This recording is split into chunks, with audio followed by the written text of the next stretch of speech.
जय हिंद दोस्तों आज के इस वीडियो में दोस्तों हम लोग अध्ययन करेंगे क्लास 10th में जो हम लोग साइंस में अनसॉल्व कर रहे हैं, जिसमें दोस्तों आज हम लोग लास्ट सेट ही कर रहे हैं। दोस्तों आज इस वीडियो में दोस्तों हम लोग मैराथन सेट करेंगे, पूरा का पूरा कंप्लीटली पार्ट बाय पार्ट नहीं बनाएंगे। इस वीडियो में जो सेट 7 बीपी करेंगे 2022 का, इसमें कंप्लीटली इसको टोटल इसी वीडियो में खत्म कर देंगे। फिजिक्स, केमिस्ट्री एंड बायोलॉजी तीनों इसी वीडियो में खत्म करेंगे। ठीक है दोस्तों, तो बने रहिए वीडियो के अंत तक और बिना स्किप किए लास्ट तक वीडियो को देखते रहिए और वीडियो का आनंद लेते रहिए। मजा आएगा पूरा वीडियो में आपको, और एग्जाम में अधिक से अधिक तैयारी करना है दोस्तों। हर बार हमने यही कहा है कि क्या आपको OMR सीट जो इस बार से स्टार्टिंग है आप लोगों का, इस बार होने वाले हैं, क्या उसके भी क्वेश्चन आपको चाहिए तो चाहिए जरूर कमेंट सेक्शन में आइए, उसके लिए कमेंट कीजिए तो मैं उसको प्रोवाइड कराने की कोशिश करूंगा। या कहीं से भी आपको ये क्वेश्चन प्रोवाइड हो गए होंगे तो कोई बात नहीं, अगर नहीं हुए होंगे तो इंपॉर्टेंट क्वेश्चन लेकर मैं जरूर आऊंगा आपके पास और आप लोग उसको आसानी से पढ़कर एग्जाम में अच्छे से मार्क्स लाएंगे। ठीक है, देखो सबसे पहले क्वेश्चन आपके पास क्या दिया गया, सेट 7 स्टार्ट करेंगे हम लोग कि एक गोलीय दर्पण की वक्रता त्रिज्या 30 सेंटीमीटर है, इसकी फोकस दूरी क्या होगी। तो वक्रता त्रिज्या सबसे पहले तो आपको लिखना है कि वक्रता त्रिज्या को हम लोग किससे लिखते हैं, R से लिखते हैं। तो एक का हम लोग क्या कर रहे हैं, सभी ऑप्शन को पहले खत्म करेंगे फिर बाकी क्वेश्चन को सॉल्व करेंगे। ठीक है, पहले ऑप्शन खत्म करेंगे। तो वक्रता त्रिज्या R बराबर क्या है, 30 सेंटीमीटर। तो 30 सेंटीमीटर फोकस दूरी हम लोग जानते हैं F बराबर R/2 होता है ना, तो 30/2 अर्थात 15 सेंटीमीटर।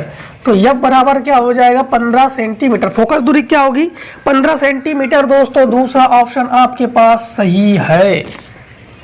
कौन सा ऑप्शन सही है, दूसरा ऑप्शन आपके पास सही है। क्वेश्चन नंबर 1 का किसी वस्तु का आभासी सीधा बड़ा प्रतिबिंब प्राप्त करने के लिए वस्तु को उत्तल लेंस के सामने रखते हैं। हमें किस प्रकार का प्रतिबिंब प्राप्त करना है, हमें जो है किसी वस्तु का आभासी आपको पता है ना, आभासी उत्तल लेंस में प्राप्त करते हैं। तो किसी वस्तु का आभासी सीधा और बड़ा प्रतिबिंब प्राप्त करने के लिए वस्तु को उत्तल लेंस के सामने कहाँ रखते हैं, तो सीधा भी प्राप्त करोगे, बड़ा भी प्राप्त करोगे, आभासी भी प्राप्त करोगे। तो वस्तु को कहाँ रखते हैं, तो आप लोग जानते हैं लेंस के प्रकाशिक केंद्र और प्रथम फोकस के बीच में रखते हैं। कहाँ रखते हैं, लेंस के प्रकाशिक केंद्र और प्रथम फोकस के बीच में रखते हैं। अर्थात आपके पास कौन सा ऑप्शन सही हो रहा है, आपके पास चौथा ऑप्शन सही हो रहा है। कौन सा ऑप्शन सही हो रहा है, चौथा ऑप्शन सही हो रहा है, लेंस के प्रकाशिक केंद्र और प्रथम फोकस के बीच। गा नंबर वैद्युत ऊर्जा का मात्रक है, तो आपको पता है वैद्युत ऊर्जा का मात्रक क्या है, किलोवाट घंटा। तो एक के गा में आप लोग कहोगे, एक का गा में कि कौन सा ऑप्शन, चौथा ऑप्शन किलोवाट घंटा। तो वैद्युत ऊर्जा का मात्रक क्या है, किलोवाट घंटा। इसमें तो वोल्ट है तो पता ही है, वोल्ट विभव का मात्रक है, वाट शक्ति का मात्रक है, किलोवाट और ये भी शक्ति का मात्रक है, और किलोवाट घंटा ये किसका मात्रक है, वैद्युत ऊर्जा का। क्वेश्चन नंबर घ नंबर विद्युत धारा का मापन करते हैं, धारा को अमीटर से और विभव को वोल्ट मीटर से नापते हैं, है कि ना। तो कौन सा ऑप्शन सही है आपके पास, दूसरा ऑप्शन सही है। तो एक के घ में आप लोग लिखोगे कौन सा ऑप्शन, दूसरा ऑप्शन धारा मापी द्वारा। तो धारा को धारा मापी यानी अमीटर द्वारा मापते हैं और विभव को वोल्ट मीटर। ठीक है, इसके बाद क्वेश्चन नंबर आ जाओ आप लोग 5 का ऑप्शन पहले खत्म कर रहे हैं। 5 का कार्बन परमाणुओं की संयोजकता है। आपको पता है कार्बन कितने बंध बनाता है, कार्बन 4 बंध बनाता है और 4 बंध बना के अपने आप को शक्तिशाली बना लेता है वो, यानी कार्बन के पास कितने संयोजकता है, कार्बन की 4 संयोजकताएं होती है। तो 5 का तब लिखो 5 का में कौन सा ऑप्शन, तीसरा ऑप्शन सही है आपके पास। कार्बन की संयोजकता है 4। कैल्शियम फास्फेट का सूत्र है, तो 5वें का खा देखो, कैल्शियम फास्फेट कैल्शियम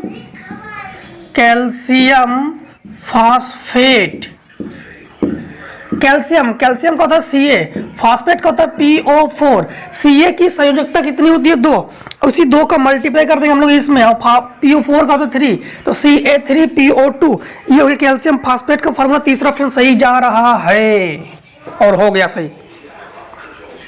5वें का में रासायनिक समीकरण BaCl2। देखो 5वें का में BaCl2 plus H2SO4 reaction BaSO4 plus 2HCl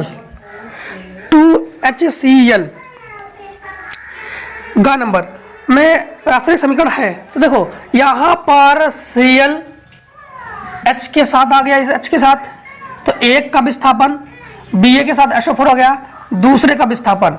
तो कैसी अभिक्रिया है ये? द्विविस्थापन अभिक्रिया है। द्विविस्थापन अभिक्रिया में हम लोग पहले ऑप्शन देखते हैं, योगात्मक अभिक्रिया बिल्कुल नहीं है। योगात्मक अभिक्रिया क्यों नहीं है? जुड़ा तो है नहीं, टूटा है ये। निराकरण अभिक्रिया भी नहीं है। अवक्षेपण अभिक्रिया, इनमें से कोई नहीं। तो ध्यान रखना कि यहाँ पर हम लोग देख पा रहे हैं ये कौन सी अभिक्रिया है? ये द्विविस्थापन अभिक्रिया है।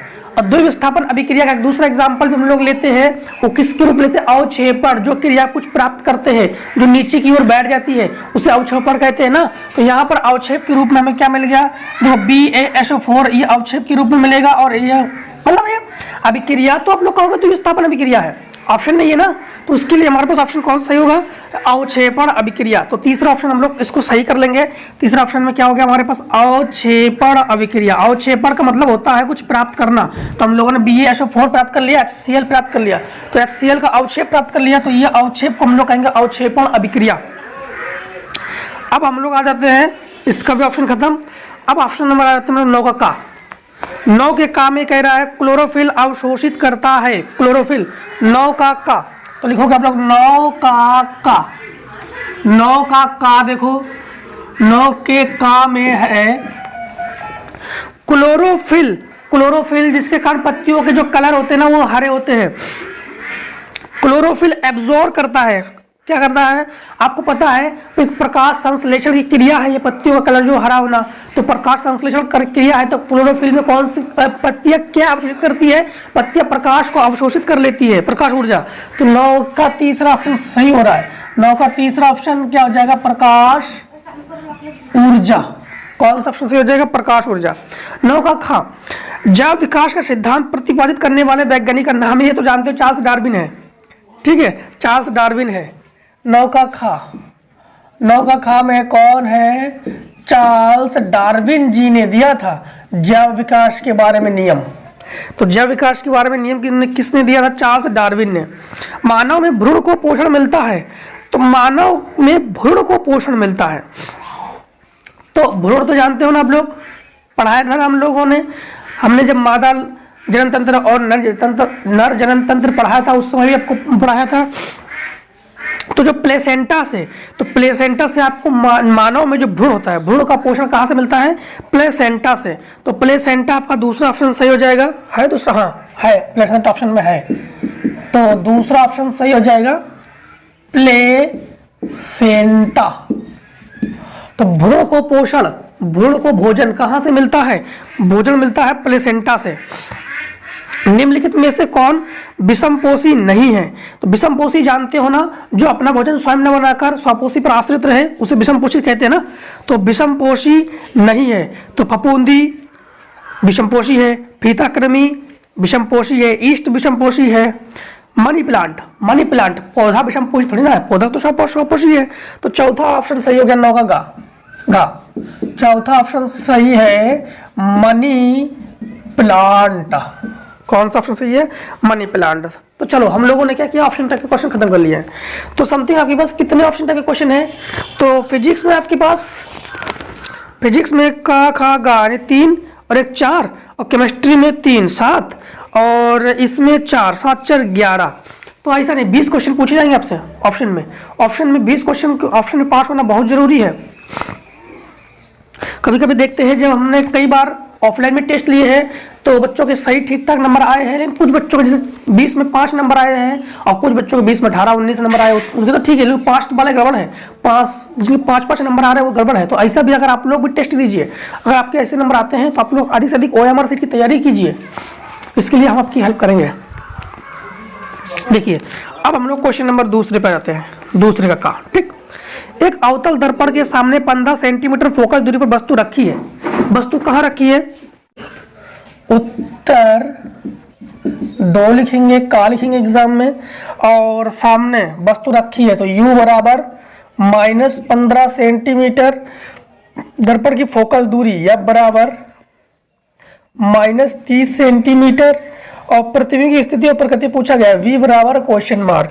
यहाँ पर कौन सा दर्पण है? अवतल दर्पण। तो दर्पण सूत्र लगाएंगे हम लोग। क्या लगाएंगे? दर्पण सूत्र।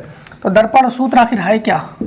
तो दर्पण सूत्र, दर्पण सूत्र 1/F बराबर 1/V प्लस 1/U। दर्पण सूत्र में आपको पता है कि तीनों प्लस में होते हैं, और लेंस सूत्र में तीनों मतलब बीच में प्लस की जगह माइनस लगा देते हैं। और अवतल दर्पण में तीनों मान माइनस में होते हैं, और अवतल दर्पण में F छोड़कर दोनों मान प्लस माइनस में होते हैं। यहाँ पर देखो 1/F को 1/F लिखो, 1/V की जगह आप लोग 1/-30 लिखो, ठीक है। और इसके बाद यहाँ पर लगा दो प्लस, तो आखिर है नहीं प्लस लगेगा। और 1/, रुक जाओ यहाँ पे थोड़ी देर रुको, यहाँ पे देखो 1/V को 1/V लिखो, माइनस U की जगह -15 है तो ये प्लस और ये माइनस, तो 1/15। और F की जगह आप लोग क्या लिखोगे? F की जगह लिखोगे आप लोग -30। इसको उठाकर पटको इधर, तो माइनस में प्लस में हो जाएगा। तो इस जगह 1/F बराबर -1/30 प्लस 1/15। एलसीएम ले लो। जब एलसीएम लेंगे तो 1/V बराबर, तीनों का एलसीएम हो गया 30, तो 30 एकम 30, 15 दूनी 30, तो 1/V बराबर घटकर हो गया 2/30, नहीं 1/30, 2 से 1 घटाओगे ना तो 1/30, तो V एकम V बराबर 30 एकम 30, तो V बराबर आपके पास क्या आ जाएगा? V बराबर आपके पास 30 सेंटीमीटर। 30 सेंटीमीटर ये हो गया आंसर इसका। अब इन्होंने प्रकृति के बारे में पूछा है। प्रकृति तो पता ही आपको कौन सा दर्पण है? अवतल दर्पण है, ठीक है। अब देखो इसके बाद दूसरे खा श्वेत प्रकाश के वर्ण विक्षेपण से आप क्या समझते हैं? श्वेत प्रकाश के वर्ण विक्षेपण से प्राप्त विभिन्न रंगों का वर्ण क्रम लिखिए। तो सबसे पहले आपको दूसरे का खा, तो लिखोगे उत्तर दूसरे का खा। इन्होंने कहा है श्वेत प्रकाश के वर्ण विक्षेपण से क्या समझते हैं? तो हेडिंग सबसे पहले डालोगे आप लोग वर्ण विक्षेपण, वर्ण विक्षेपण। और इसके बाद श्वेत प्रकाश से वर्ण विक्षेपण से प्राप्त विभिन्न रंगों का क्रम लिखिए।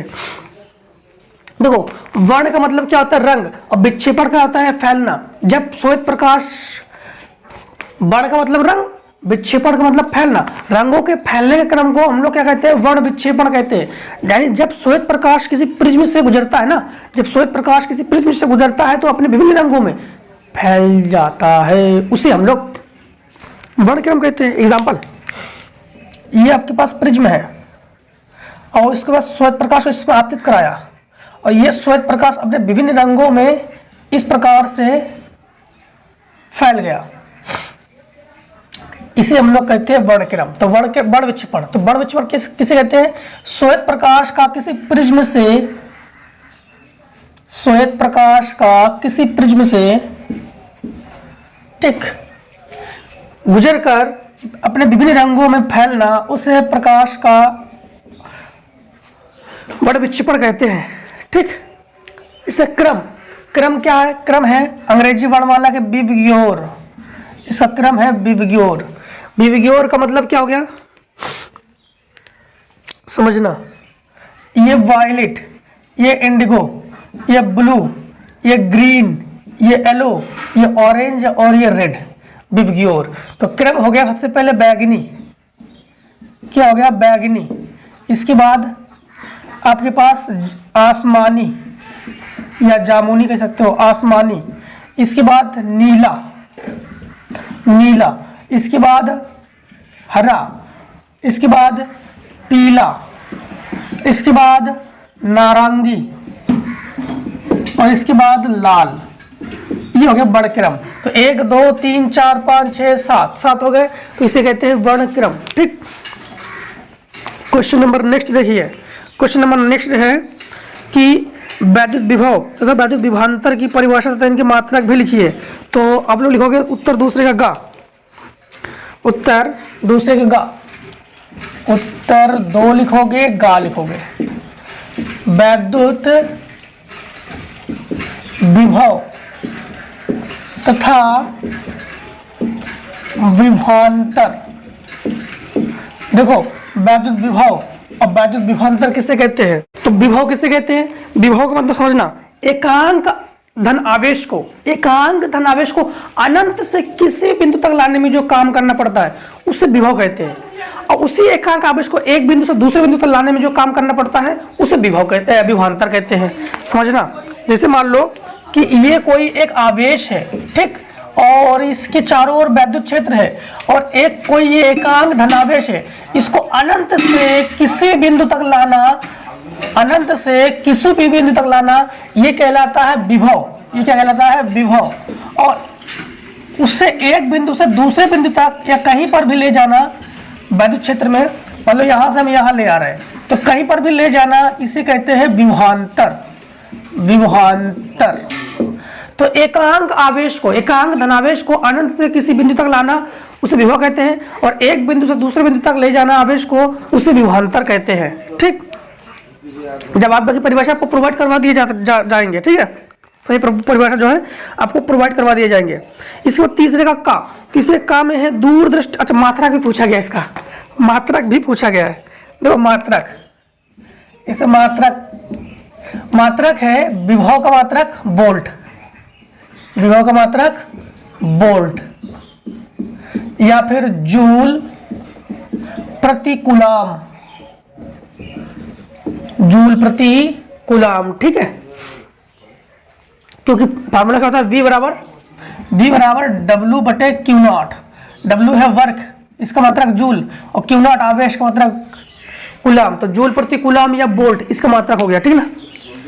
देखो इसके बाद दूरदृष्टि दोष क्या है, इसे किस प्रकार संशोधित किया जा सकता है? आवश्यक कण आरेख भी बनाइए। तो दूरदृष्टि दोष, चलो स्क्रीनशॉट ले लो, फिर इसके बाद करते हैं। देखो फिर इस क्वेश्चन को देखो, सबसे पहले आप लोग लिखोगे तीसरे का, तो उत्तर 3 लिखोगे, का लिखोगे, हेडिंग डालोगे, दूर दृष्टि दोष।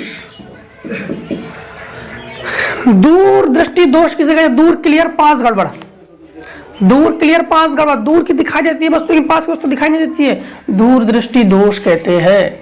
यानी दूर दृष्टि दोष किसे कहते हैं? वह दोष जिस व्यक्ति को दूर की वस्तु दिखाई देती है किंतु पास की वस्तु दिखाई नहीं देती है, उसे दूर दृष्टि दोष कहते हैं। आगे इसे किस प्रकार संशोधित किया जा सकता है? तो इसे संशोधित करने के लिए हम लोग चश्मे में उत्तल लेंस का प्रयोग करेंगे।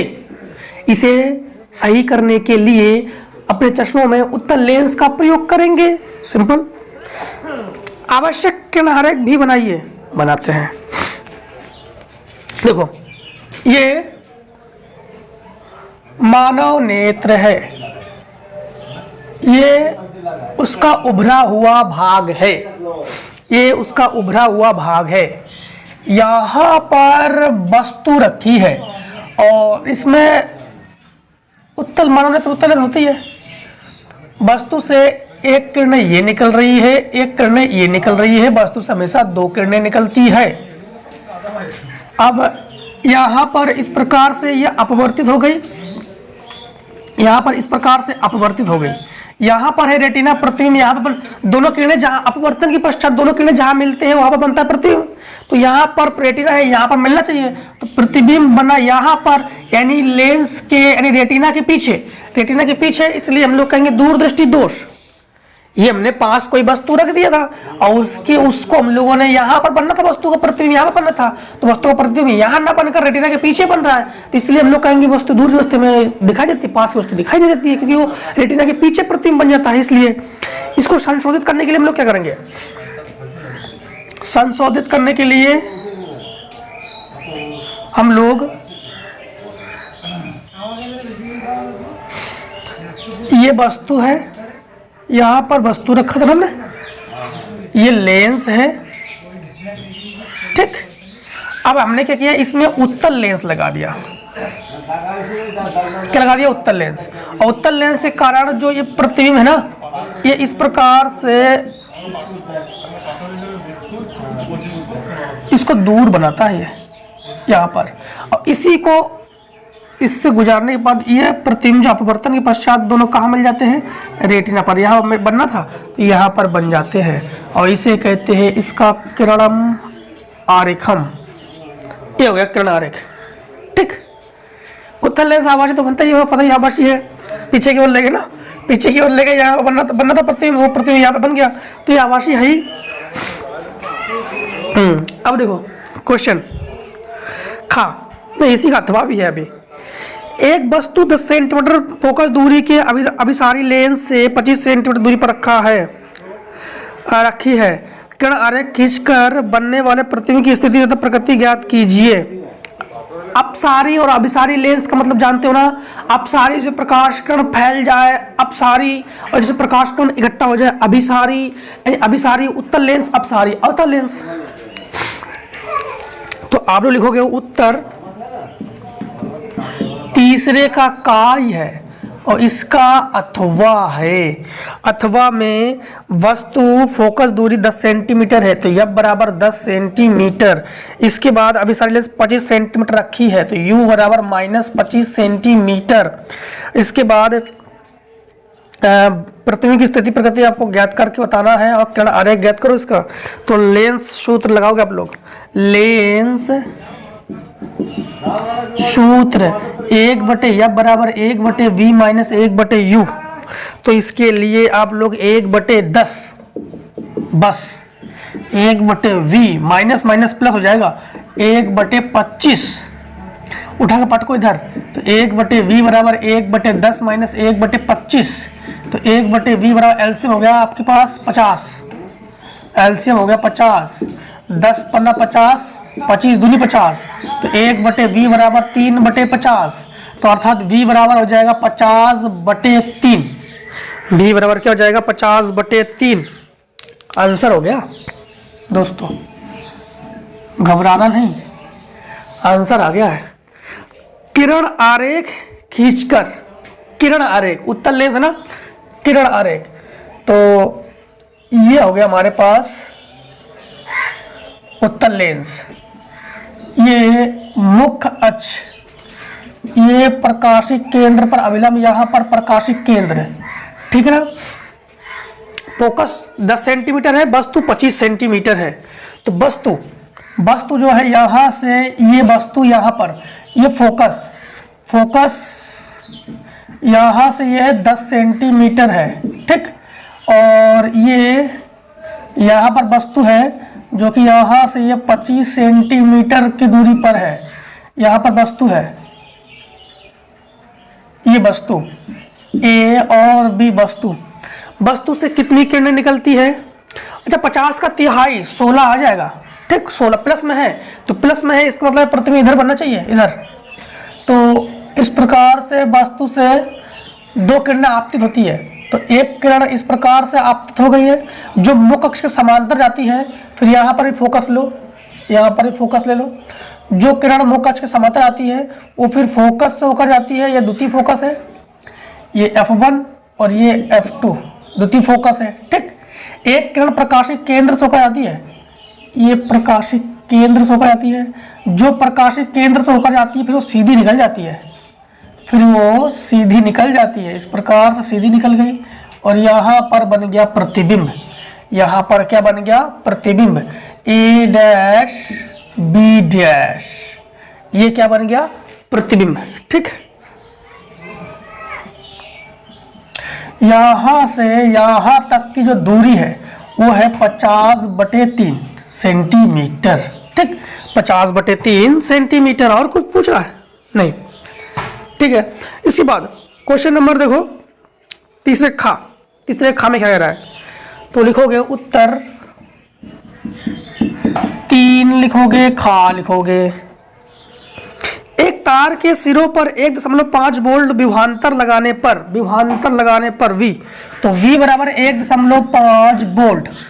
इसके बाद 0.5 एम्पियर, तो I बराबर 0.5 एम्पियर। एक तार की लंबाई, तो L बराबर 3 मीटर, अनुप्रस्थ काट A बराबर 6 × 10⁻⁶ वर्ग मीटर। प्रतिरोधकता की गणना कीजिए, रो बराबर क्वेश्चन मार्क। फार्मूला क्या था, रो बराबर आर ए बटे यल। तो आर ए, तो हमें आर चाहिए ना, तो ओम का नियम लगा दो यहाँ पर। सबसे पहले ओम का नियम, ओम का नियम आर बराबर वी बटे आई। तो यहाँ पर आर बराबर v का मान हमारे पास 1.5, आई का मान 0.5, दशमलव कैंसिल, 5 3 15, तो R बराबर 3 ओम। अब प्रतिरोधकता के लिए फार्मूला,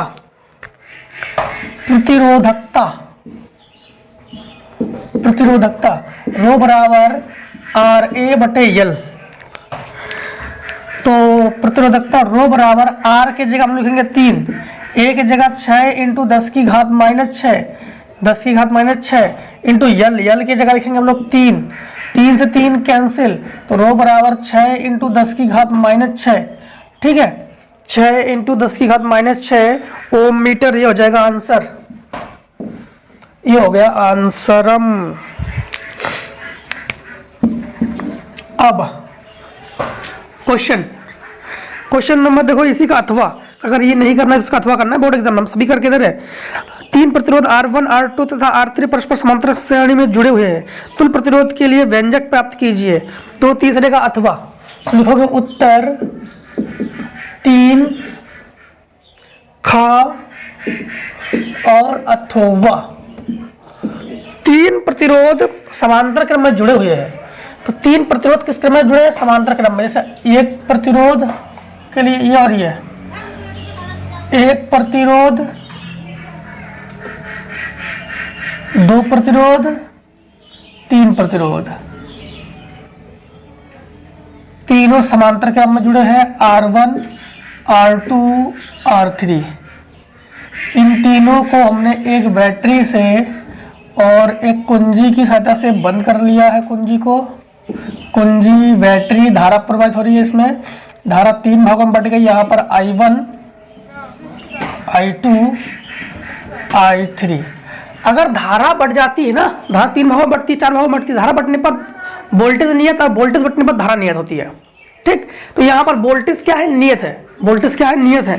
तो यहाँ पर हम लोग लगा देंगे ओम का नियम। क्या लगा देंगे, ओम का नियम, समझना, ओम का नियम V बटे I बराबर R, ठीक। V बटे I बराबर क्या जाएगा, R।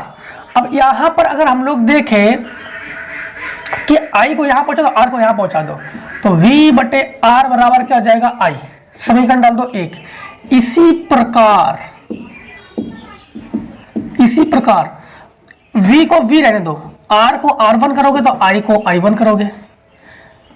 अगर हम लोग इसको समीकरण कर लो 2, ठीक, इसको समीकरण A कर लो, इसको समीकरण 1 कर लो, और V बटे R2 बराबर हो जाएगा I2, समीकरण हो गया 2।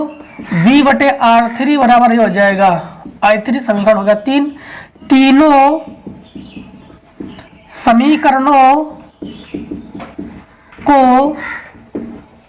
जोड़ने पर, तीनों समीकरणों जोड़ेंगे तो I1 plus I2 plus I3 बराबर V बटे R1 प्लस V बटे R2 प्लस V बटे R3। तीनों I1, ये नेट धारा है तो इसको लिख सकते हैं हम लोग I बराबर V ले लो कॉमन, तो 1 बटे R1 प्लस 1 बटे R2 प्लस 1 बटे R3।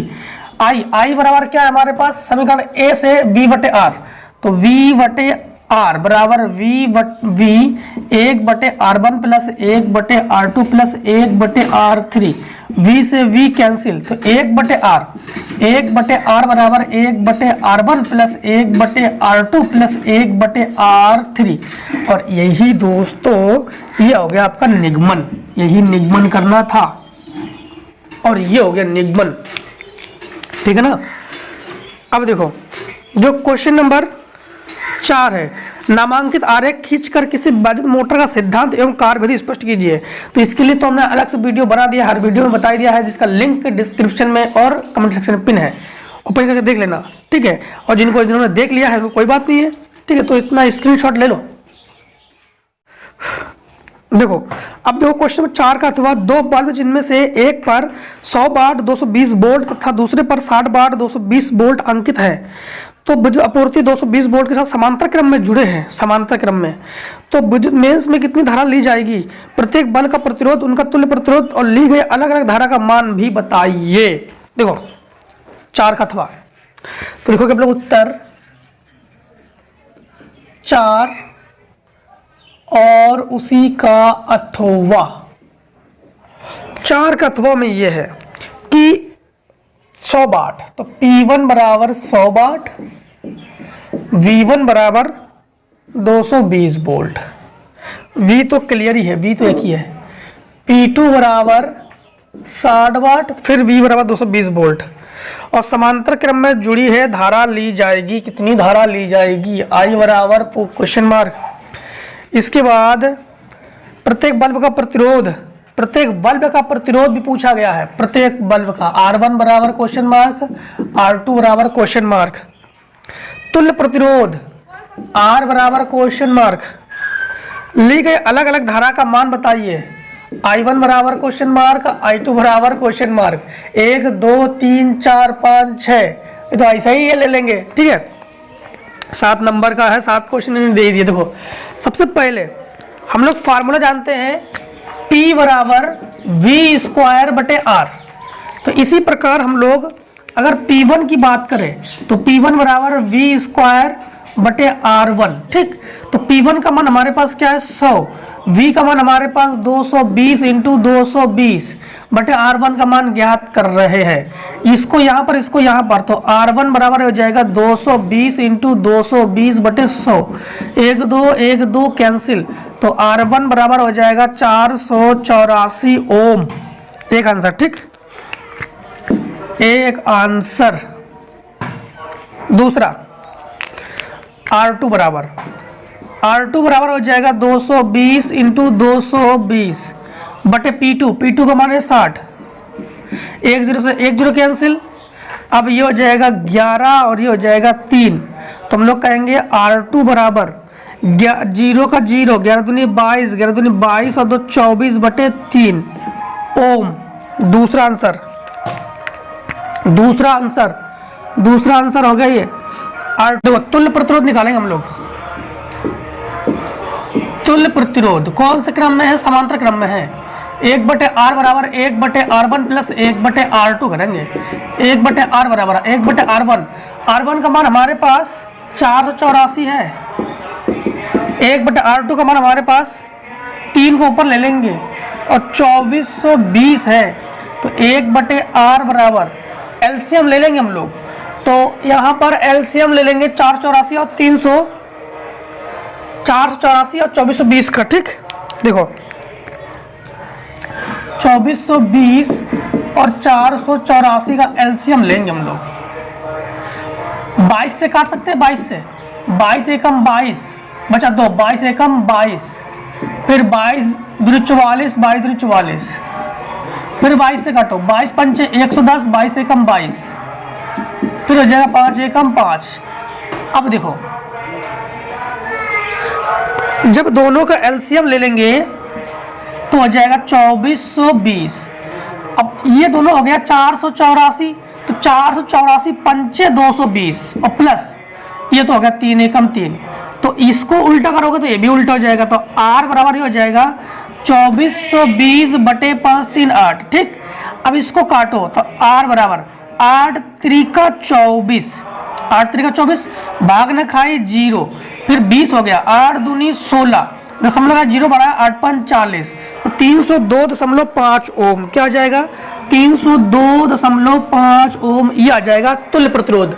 अब हमसे I1 I2 भी इन्होंने पूछा है, तो एक फार्मूला आप लोग जानते हो कि P बराबर VI। तो इसी प्रकार हम लोग P1 बराबर V1 भी तो यही है I1, तो P का मान हमारे पास कितना है 100, V का मान हमारे पास 220 और ये हो जाएगा I1, ठीक। इसको इसके बटे में पहुंचा दो तो ये हो जाएगा हमारे पास I1 बराबर 100 बटे 220, एक दूसरे से जो कट गया तो ये हो गया 5 बटे 11। क्या जाएगा इसका आंसर 5 बटे 11। 5 बटे 11 कैसे, दोनों को हमने हाफ अप कर लिया, ठीक। दोनों को हम लोगों ने क्या कर दिया, हाफ अप। तो ये हो गया I1 का आंसर। ये हो गया I1 का आंसर। अब देखो I2, इसी प्रकार I2, तो P2 के जगह लिखेंगे हम लोग कितना, 60 है, 60। V के जगह कितना, 220 और I2 इसको बटे में पहुंचा दो, तो I2 बराबर हो जाएगा 60 बटे 220, एक जीरो से एक जीरो कैंसिल, ये 3 और ये 11, तो I2 बराबर हो गया 3 बटे 11। तो ये हो गया आपके पास नेक्स्ट क्वेश्चन का आंसर। अब हमसे और भी कुछ पूछा गया क्या, हाँ धारा, नेट धारा, क्या पूछा हमसे, नेट धारा। तो धारा I बराबर आप लोग करोगे I1 प्लस I2, तो ये हो जाएगा I बराबर, I1 का मान है 5 बटे 11 और ये हो गया 3 बटे 11, तो I बराबर हो जाएगा 8 बटे 11। चाहो तो पॉइंट में कन्वर्ट कर लो, चाहो तो आप लोग पॉइंट में कन्वर्ट कर लो, चाहो तो छोड़ दो, मात्रक लिख दो सब में, एम्पियर एम्पियर एम्पियर, ठीक। अब देखो क्वेश्चन नंबर 6 का निम्नलिखित रासायनिक समीकरण में ऑक्सीकारक एवं अपचायक पदार्थ का कान देते हुए लिखिए। अब ध्यान देना, ऑक्सीकारक और अपचायक, जो दान करे ऑक्सीकारक, जो ग्रहण करे वो अपचायक, तो पता ही आपको। दो 6 का तो लिखोगे उत्तर 6 का लिखो Cu2 पॉजिटिव है। इसमें आपको क्या क्या करना है, इसमें आपको ऑक्सीकारक भी देखना है और अपचायक भी देखना है। क्या क्या देखोगे आप लोग, ऑक्सीकारक और अपचायक। अब ध्यान देना, इसमें Cu जो है ये Cu2 पॉजिटिव जो है ये ऑक्सीकारक है, Zn जो है ये अपचायक है। अब ऑक्सीकारक किसे कहते हैं, जिसकी ऑक्सीकरण संख्या घटती है, जिसकी ऑक्सीकरण संख्या घटती है उसे ऑक्सीकारक कहते हैं, और जिसकी ऑक्सीकरण संख्या बढ़ती है उसे अपचायक कहते हैं। देखो इसकी ऑक्सीकरण संख्या +2 है, तो इधर घटकर कुछ भी नहीं बचा, और इसमें कुछ भी नहीं है, +2 हो गया। तो जिसमें फिर से एक बार, जिसमें ऑक्सीकरण संख्या घटती है उसे ऑक्सीकारक, और जिसमें ऑक्सीकारक मतलब जिसमें, फिर से एक बार, जिसमें आपके पास ऑक्सीकरण संख्या घट जाए ऑक्सीकारक, इसमें ऑक्सीकरण संख्या बढ़ जाए उसका अपचायक। तो इसमें बढ़ गया इसका अपचायक, इसका घट गया ये ऑक्सीकारक, ठीक। इसने ग्रहण कर लिया, इसने त्याग दिया। हाँ, दूसरा 6 का खा, कास्टिक सोडा एवं प्लास्टर ऑफ पेरिस के उपयोग लिखिए। तो कास्टिक सोडा और प्लास्टर ऑफ पेरिस, तो कास्टिक सोडा का उपयोग किस में करते हैं, सर्प बनाने में। सर्प जानते ना आप लोग, जो कपड़े वपड़े धोते हैं, सर्प बनाने में, साबुन बनाने में इसका उपयोग करते हैं। जो पीने का पानी होता है उसको भी प्योर करने के लिए, उसकी भी साफ सफाई करने के लिए भी हम लोग इसका प्रयोग करते हैं। किसका प्रयोग करते हैं, कास्टिक सोडा का। जो साबुन है, जो सर्प है, इसको बनाने में कास्टिक सोडा का प्रयोग करते हैं। इसके बाद जैसे आपका नालियाँ है, गंदी नालियाँ है, उसकी जो पानी है, गंदगी है, उसको साफ करने के लिए कास्टिक सोडा का प्रयोग करते हैं। पीने का पानी है उसको भी हम लोग साफ करने के लिए कास्टिक सोडा का प्रयोग करते हैं। प्लास्टर ऑफ पेरिस, तो प्लास्टर ऑफ पेरिस का उपयोग हम लोग किस किस में करते हैं, डॉक्टर इसका उपयोग टूटी हड्डियों के जो प्लास्टर है, हड्डी जोड़ने के लिए प्लास्टर, तो प्लास्टर के रूप में इसका प्रयोग करता है डॉक्टर। इसके बाद गमले बनाने में इसका प्रयोग करते हैं। फिर प्लास्टर ऑफ पेरिस छतों को चिकना करने में। इसके बाद बहुत से उपयोग हो गए इसके, आपको तो 2 ही पूछा गया है, ठीक है। मूर्तियां, साँचे वगैरह बनाने में करते हैं। मेंडलीव के आवर्त सारणी की 2 उपयोगिता का उल्लेख कीजिए। देखो तो आप लोग लिखना है ग नंबर में इन्होंने ये कहा है कि मेंडलीव के आवर्त सारणी की 2 उपयोगिता का उल्लेख कीजिए। सबसे पहले तो मेंडलीव की आवर्त सारणी के अनुसार मेंडलीव ने तत्वों के भौतिक और रासायनिक गुणों के आधार पर उसके परमाणु भारों के यानी परमाणु भारों के अनुसार उसको रखा था। तो इसकी उपयोगिता क्या है, 2 उपयोगिता पूछा है। तो मेंडलीव के आवर्त सारणी में नए तत्वों की खोज करने में इसकी महत्वपूर्ण उपयोगिता है। मेंडलीव ने एक काम सही किया था, मेंडलीव ने नए तत्वों की खोज के लिए अपने आवर्त सारणी में काफी सारे खाली स्थान छोड़ दिए थे। तो नए तत्वों की खोज में अब तक तो इसकी खोज पूरी तरह से हुई नहीं है, उनके लिए खाली स्थान भी है, लेकिन नए तत्वों की खोज में इनकी हम लोग उपयोगिता करते हैं। नए तत्वों की खोज में इसका उपयोग किया जाता है मेंडलीव की आवर्त सारणी। दूसरा, परमाणु भार ज्ञात करने में भी इसका उपयोग करते हैं। परमाणु भार ज्ञात करने, बढ़िया सुविधा नियम दिया था इन्होंने, परमाणु क्रमांक का दुगना का लगभग उसका परमाणु भार होता है। तो परमाणु भार ज्ञात करने में और नए तत्वों की खोज करने में इसका उपयोग करते हैं। इसके बाद 7 में का निम्नलिखित कार्बनिक यौगिकों का IUPAC पद्धति में नाम लिखिए। IUPAC 7 में का देखो, तो उत्तर लिखोगे आप लोग, उत्तर 7 लिखोगे, का लिखोगे, 7 का का। तो लिखा है नंबर 1 HCOOH।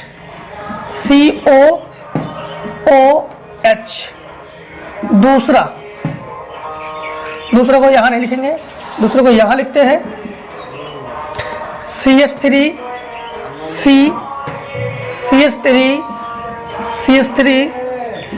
CH2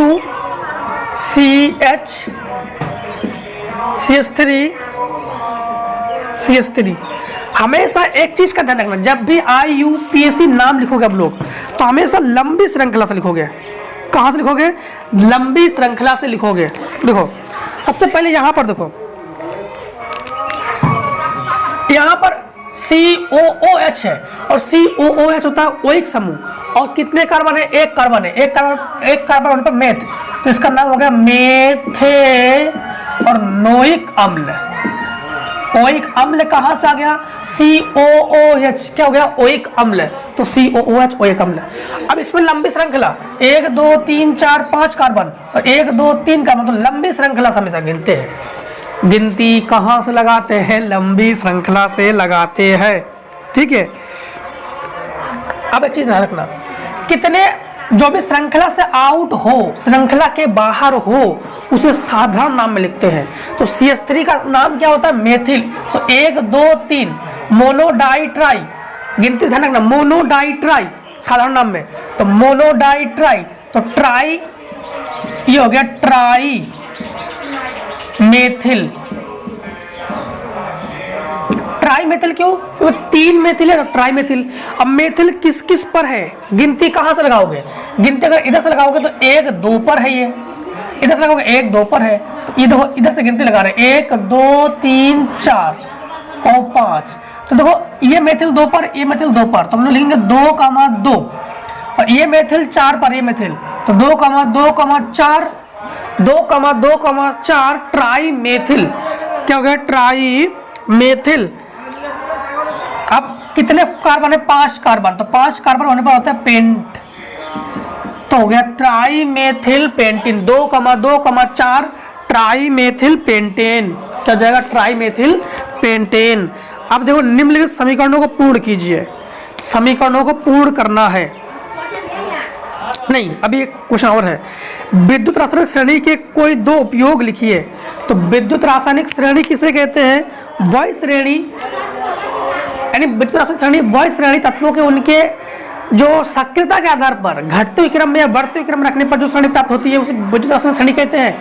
बाद में इसका आंसर आप लोगों को प्रोवाइड करवा दिया गया है, देख तो रहे हो, पूरा लिख सकते हो आसानी से आप लोग। देखो समीकरणों को पूर्ण कर रहे हैं हम लोग अब, हाँ, तो इससे पहले आप लोग दोस्तों इस तरीके का शॉर्ट कर लो। अब देखिए कंप्लीट रिएक्शन करना है इस रिएक्शन को। मैं तो रिएक्शन तो कई बार आपको मैंने पढ़ाया भी है इसको। हमेशा यानी किसको हटाएगा? इस H को हटा देगा, और ये H किसके साथ जगह जुड़ेगा? OH के साथ, क्या बन जाएगा? H2O, और ये हो जाएगा CH3COONA प्लस H2O। ये Na किसको हटाएगा? इस H को यहाँ से हटा के खुद आके जुड़ जाएगा, ये हो गया सोडियम एसिटेट, हाँ ये जल, और ये हो जाएगा C2H5ONA सोडियम एसिटेट और प्लस H2, बैलेंस करना पड़ेगा। 2 का गुणा इसमें करोगे ना, 2 का गुणा इसमें भी करना पड़ेगा और 2 का गुणा इसमें भी करना पड़ेगा।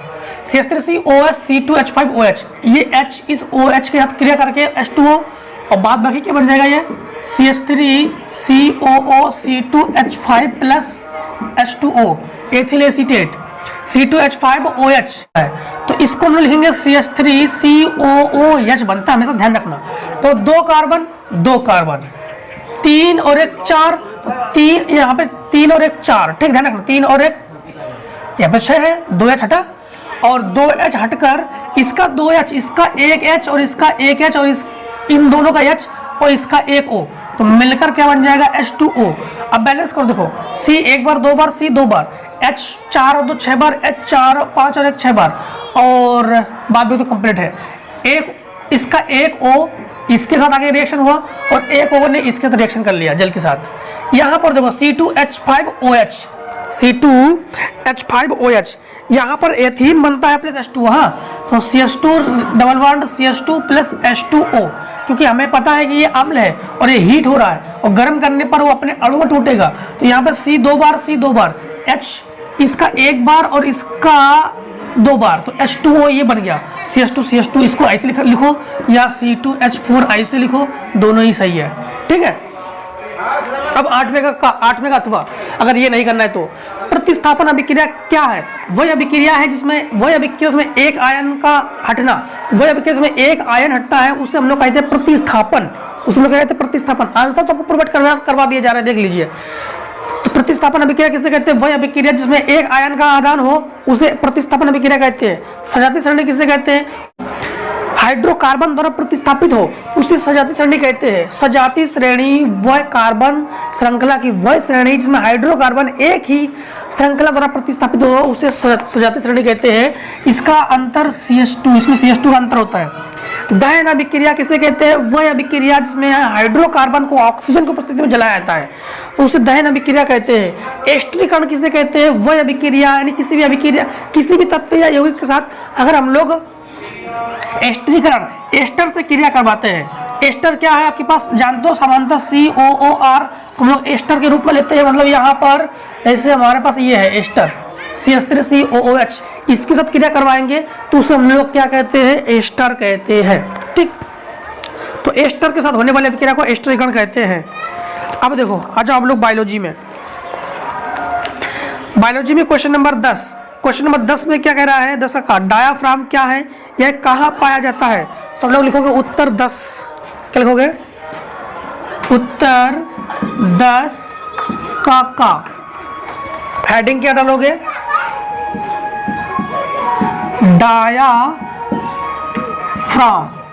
डायाफ्राम जानते हो ना, ये डायाफ्राम। तो डायाफ्राम एक पेशी पट्ट है। डायाफ्राम क्या है? डायाफ्राम एक पेशी पट्ट है। पेशी का मतलब मांसपेशियों का पट्ट है, उसकी साँचा है। मांसपेशियों को बनाने के लिए ये जो हमारा डायाफ्राम इतना हिस्सा है, मांसपेशियों को जकड़ के रखने के लिए पेशी पट्ट है ये डायाफ्राम, ठीक है। जो बच्च गुहा को उदर गुहा से अलग करता है, डायाफ्राम बच्च गुहा से उदर गुहा को अलग करता है। डायाफ्राम एक पेशी पट्ट है, बच्च गुहा से उदर गुहा को अलग करता है। सिंपल सा फंडा यहाँ पर ये जो बच्च गुहा है ना हमारा, इसमें अंतर श्वसन और बाह्य श्वसन दोनों हो उसे डायाफ्राम कहते हैं। अंतर श्वसन बाह्य श्वसन दोनों क्रिया हो उसे हम लोग डायाफ्राम कहते हैं। पुनरुद्ध भवन या पुनर्जनन को उदाहरण देकर समझाइए। पुनरुद्ध भवन किसे कहते हैं या पुनर्जनन किसे कहते हैं? पुनरुद्ध का भवन वह है जंतु जो अपने ही शरीर से नए जीव की उत्पत्ति करे, उसे पुनरुद्ध भवन कहते हैं। जैसे हाइड्रा, प्लेनेरिया। विषम पोषी पोषण क्या है? तो विषम पोषी पोषण क्या है? वह है, आंसर आपको प्रोवाइड करवा दिया जा रहा है, आप लोग देख तो रहे हो। विषम पोषी पोषण क्या है? वह है पोषण।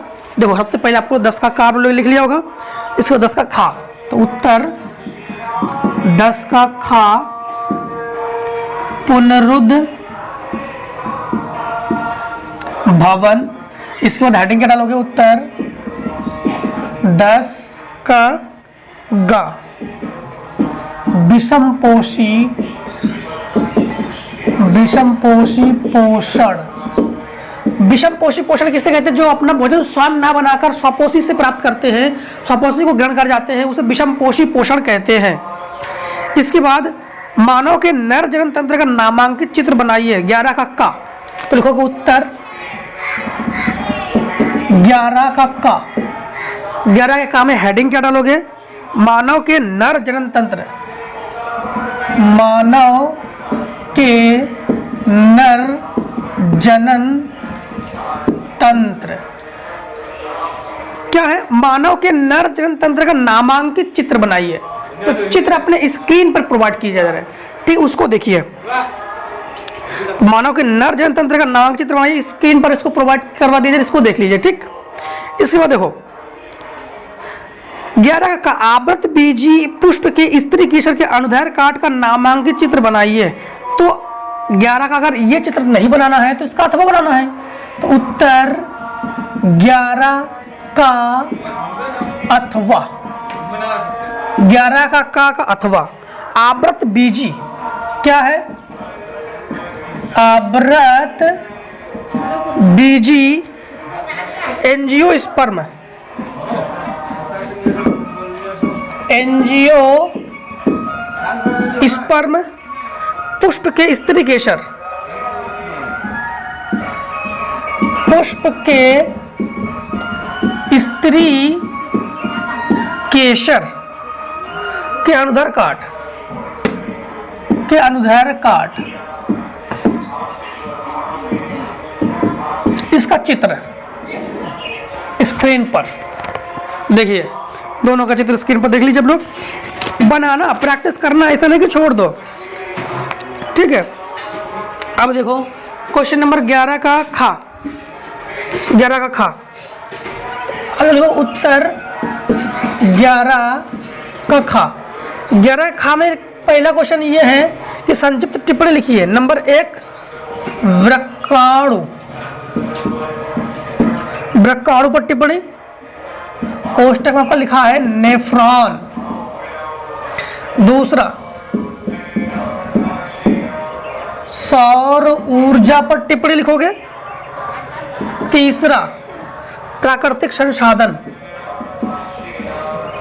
प्राकृतिक संसाधन। किन्हीं दो पर लिखना है, तीनों पर के बारे में बता रहे। आप लोग एग्जाम में अगर दो पूछा है, दो ही लिखना। तो वृक्काणु किसे कहते हैं? देखो तो वृक्काणु या नेफ्रॉन किसे कहते हैं? वृक्काणु या नेफ्रॉन। तो वृक्क के अणुओं को वृक्काणु कहते हैं, वृक्क के अणुओं को वृक्काणु कहते हैं। एक चीज का ध्यान रखना, जो हमारे किडनी होती है ना, किडनी यानी जिसको हम लोग गुर्दा कहते हैं, इसमें बहुत बारीक बारीक नलिकाएं होती है, बहुत बारीक बारीक नलिकाएं होती है। ये नलिकाएं अंदर ही कप के रूप में होती है, और इसमें क्या होता है कि हर एक नलिकाओं में एक कप होती है। और ये कपें क्या करती है कि मूत्र को इकट्ठा करती है, मूत्र को इकट्ठा करती है, और मूत्र को इकट्ठा करके हम लोग जानते हैं अपने शरीर से उत्सर्जन क्रिया द्वारा मूत्र को बाहर निकाल देते हैं। तो गुर्दे में जहाँ इकट्ठे होती है ना, हर एक कणों को, हर एक अणुओं को, वृक्क के नलिकाओं को वृक्काणु कहते हैं। बात भी आंसर तो आपको दिख रहा होगा, दिख गया होगा। सौर ऊर्जा, सौर ऊर्जा किसे कहते हैं? सूर्य से प्राप्त होने वाली ऊर्जा को हम लोग क्या कहते हैं? सौर ऊर्जा कहते हैं। सूर्य से प्राप्त होने वाली ऊर्जा को हम लोग क्या कहते हैं? सौर ऊर्जा। प्राकृतिक संसाधन किसे कहते हैं? प्राकृतिक संसाधन, देखो संसाधन पदार्थों व ऊर्जा के वे स्रोत, ये ऊर्जा के वे स्रोत है जो मनुष्य व अन्य जीवधारों के लिए समृद्धि यापन यानी सब प्राकृतिक संसाधन उपलब्ध कराते हैं। प्राकृतिक में जो भी हम लोग कुछ उपलब्ध कराते हैं, जैसे भोजन के लिए हम लोग इसे धान उगाते हैं, गेहूं उगाते हैं ना, तो ये सब क्या प्राकृतिक संसाधन तो है। तो प्राकृतिक संसाधन क्या है? जो मनुष्य और अन्य जीवधारों के लिए जीवन यापन के लिए आवश्यक है, उसे प्राकृतिक संसाधन कहते हैं। इसके बाद किन्हीं दो पर संक्षिप्त टिप्पणी लिखी। अथवा वायवीय श्वसन, मानव हृदय में रुधिर प्रवाह और वन प्रबंधन। देखो सबसे पहले तो आप लोग इस सभी का आंसर को आप लोग स्क्रीन पर देखिए। देखो तो 12 नंबर में क्या है? उत्तर 12 लिखोगे पौधों में नर जननांगों का वर्णन। आवृत बीजी, आवृत बीजी पौधों में नर जननांगों का वर्णन, जननांगों का वर्णन। आवृत बीजी, आवृत बीजी पौधों में नर जनन अंगों का वर्णन। देखो तो आवृत बीजी पौधों में नर जनन अंगों का वर्णन। सबसे पहले एक चीज का ध्यान रखना कि आवृत बीजी पादपों में पुष्प, आवृत बीजी पादपों में पुष्प प्रजनन अंग है। आवृत बीजी जो पौधे होते हैं ना, उसमें पुष्प ही प्रजनन अंग है। सबसे महत्वपूर्ण अंग पुष्प होते हैं। अब पुष्प हमेशा अधिकतर द्विलिंगी होते हैं, पुष्प अधिकतर द्विलिंगी होते हैं। इसका नर भाग होता है, नर भाग को पुंकेसर कहते हैं, मादा भाग को स्त्री केसर कहते हैं। नर भाग को पुंकेसर कहते हैं, मादा भाग को हम लोग स्त्री केसर कहते हैं। तो ध्यान देना, पुंकेसर के पराग कोश में अर्धसूत्री विभाजन होता है। पुंकेसर के जो नर भाग है, पुंकेसर के जो पराग कोश है, नर भाग नहीं, पुंकेसर का जो पराग कोश है, ये अर्धसूत्री विभाजन होते हैं। क्या होता है? अर्धसूत्री विभाजन होते हैं। और इसके अर्धसूत्री विभाजन द्वारा अगुणित पराग कणों का निर्माण हो जाता है। अगुणित बहुत सारे परागकणों का निर्माण होता है और बाद में परागकणों के अंदर नर युग्मक बन जाते हैं। और यही इन्होंने कहा नर जनन अंगों का वर्णन कीजिए। बाकी तो आप लोग आंसर अपनी स्क्रीन पर प्रोवाइड देख लिया होगा, लॉन्ग आंसर है। इसके बाद मानव लिंग निर्धारण का विस्तार से व्याख्या कीजिए। तो इसका अगर ये नहीं करना है तो इसका अथवा करोगे तो लिखोगे उत्तर 12 और अथवा, ठीक, 12 अथवा। तो मानव लिंग निर्धारण, तो लिंग निर्धारण एक चीज का ध्यान रखना कि लिंग निर्धारण हम लोग गुणसूत्रों से करते हैं। किससे करते हैं? गुणसूत्र में। मनुष्य में गुणसूत्र 46 होते हैं, 23 जोड़ी होते हैं, जिसमें से हम लोग जानते हैं पुरुष में गुणसूत्र होते हैं यक्ष और वाई, और स्त्री में होते हैं यक्ष गुणसूत्र। इन दोनों का जब संकरण करते हैं तो पुरुष का यक्ष और स्त्री का यक्ष गुणसूत्र मिलने के बाद पुत्री उत्पन्न होती है, और स्त्री का यक्ष और पुरुष का वाई मिलने पर इसमें पुत्र उत्पन्न होते हैं। तो इस प्रकार से हम लोग लिंग निर्धारण करते हैं। क्या करते हैं? लिंग निर्धारण, ठीक है। तो इस प्रकार दोस्तों हम लोगों ने सेट 7 को खत्म किया है। तो दोस्तों आज से तो 2022 का सेट साइंस में है सभी खत्म होते हैं। तो मिलते हैं अब नेक्स्ट में वीडियो में। दोस्तों आपके बाद कोई भी परेशानी आती है, कुछ भी प्रॉब्लम आता है बोर्ड एग्जाम के लिए, आप हमें कमेंट कर सकते हैं, हम आपको जरूर प्रोवाइड करवाएंगे। उसमें आपको कोई भी सब्जेक्ट परेशानी आती है तो आप कमेंट कर सकते हैं, ठीक है, कमेंट कर लीजिए। और साइंस में, मैथ में, किसी भी सब्जेक्ट में अगर प्रॉब्लम आती है तो उसके लिए हम उसको भी समाधान करने की पूरी कोशिश करेंगे। दोस्तों आप मिलते हैं नेक्स्ट वीडियो में। तब तक दोस्तों जय हिंद, जय भारत। आप लोग स्वस्थ रहिए और मस्त रहिए और वीडियो का आनंद लेते रहिए।